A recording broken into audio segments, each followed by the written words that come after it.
I'm Dr. Martin Ogwang. I'm the Institutional Director of St. Mary's Hospital, Lacor. St. Mary's Hospital, Lacor is located in Gulu, northern Uganda, and is 482 referral hospital. This hospital is a mission hospital which was established in 1959 with the aim of serving the poor and the vulnerable, sort of fulfilling the church mission, so that people who are poor, who may not be able to go elsewhere, could afford services within easy reach. So that has been our mission, and the hospital has been trying to fulfill this. The cheapest service, of course, is for children.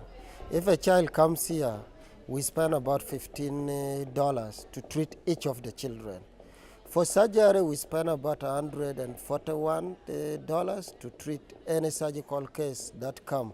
But of course, if we have people who have volunteered their services, they have come here and done a camp, then we use their expertise and their free services that they give us to also try to give us free services as possible. We have been having a very productive partnership with the nursing team that come from USA.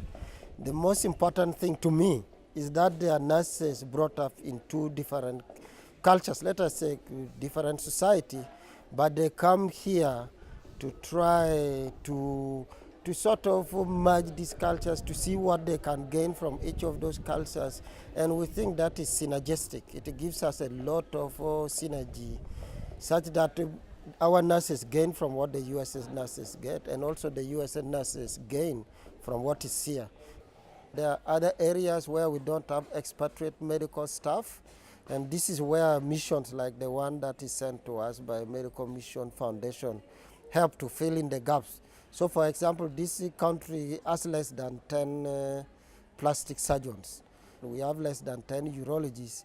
So again, when we have a chance where people come to help us, fills this gap. But there are also other activities that the hospital engage in.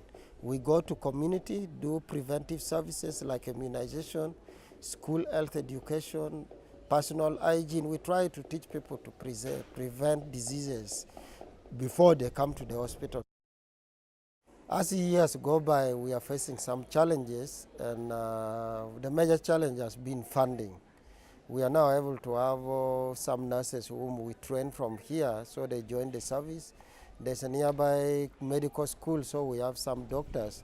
But there are still some areas where we need expatriates, but still funding is one of the areas which we have to concentrate on. Most of the people in the community still expect to get things freely, but we are trying to mobilize funds from them, telling them that whatever they have, whatever little they have, they could give to the hospital, and this would help us continue to give free medical services or services at a minimal cost to those who cannot afford at all.